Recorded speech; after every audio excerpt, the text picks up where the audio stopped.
Xoş gördük. Sizin göndərdiyiniz mənbələr əsasında hazırladığımız növbəti dərin təhlilimizə başlayırıq. Və bugün missiyamız olduqca qeyri-adi, yəni kəskin və əslində biraz da qəribə bir məlumatı incələməkdir. Həqiqətən qəribədir, çünki təqdim etdiyiniz mənbə, yəni sadəcə bircə cümlədən ibarətdir. Düzdür, bircə cümlə. Cümlə də bundan ibarətdir ki, Cahangir Həsənzadə vəzifədən azad edildi və salam. Bugün bütün diqqətimizi qısalığına rəğmən özündə böyük bir, necə deyərlər, sükut daşıyan bu faktın üzərində cəmləşdirəcəyik.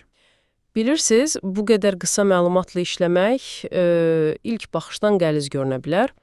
Ancaq məhz bu informasiya qıtlığı, belə deyək, əlimizdəki mətnin əsl təsir gücünü ortaya çıxarır. Yəni arxasındakı mexanizmi göstərir. Tamamilə. Açığı, burada məni düşündürən və biraz da şübhələndirən bir məqam var. Biz ümumiyyətlə niyə bu qısalıqda xüsusi bir məna axtarmalıyıq ki? Bəlkə də mənbə sadəcə, bilmirəm, qərəzsizdir. Maraqlı yanaşmadır. Yəni, rəsmi xronika və ya sırf faktlara əsaslanan bir məlumat elə belə də olmamalıdır. Məsələn, vəzifədən azad edildi və salam, şəxsi mülahizələr yoxdur. Bu ən obyektiv yanaşma deyil bəyəm. Baxın, burada ən maraqlı məqam da elə odur ki, görünüşdəki bu obyektivlik var ha, o əslində çox güclü bir yönləndirmə vasitəsidir.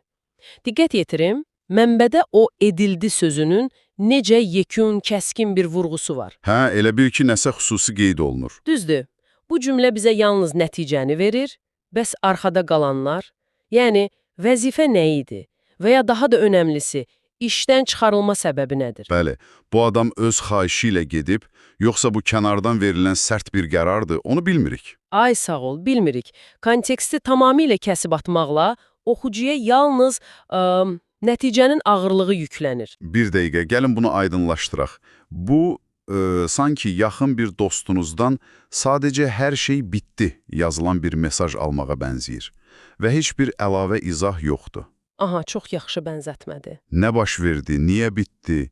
Biz ümumiyyətlə heç nə bilmirik. Əlimizdə sadəcə kəskin bir sonluq var və bu sonluq insanı dərhal, belə deyək də, gərginləşdirir. Bəli, və beynimizin o vəziyyətdə verdiyi reaksiya tam olaraq budur. Məlumat boşluğunu sürətlə doldurmağa çalışmaq. Çünki insan psixologiyası sükuta və o qeyri-müəyyənliyə dözə bilmir. Boşluq sevmirik də. Qətiyyən. Səbəb-nəticə əlaqəsi qəsdən qırıldıqda, yəni o niyə və necə sualları cavabsız qaldıqda, biz o arxa planı şayələrlə, təxəyyülümüzlə və ya xurxularımızla bəzəməyə başlayırıq. Özümüz ssenari yazırıq. Tam olaraq belədir. Yəni, konteksti verməmək, sizi sərbəst buraxmaq deyil, əksinə sizi şübhələrə tərəf itələməkdir.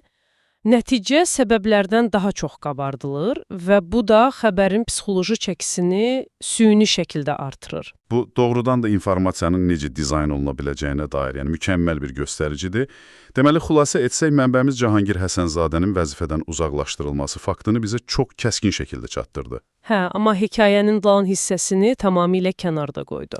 Düzdür, buna aparan yolu, detalları, səbəbləri hamısı gizli qaldı. Və bununla da, bilirsiniz, o bircə cümlə hekayənin özündən daha çox sual yaratmış oldu əslində. Bizi dinləyənlər üçün bu dərin təhlili məhz o suallardan biri ilə yekunlaşdırmaq istəyirəm.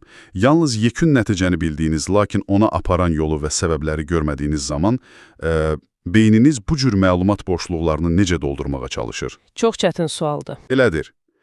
Əlimizdə yalnız bir cümləlik qəti qərar olduqda, bu məlumat azlığı sizin hadisələrə və insanlara yanaşmanızı necə formalaşdırır?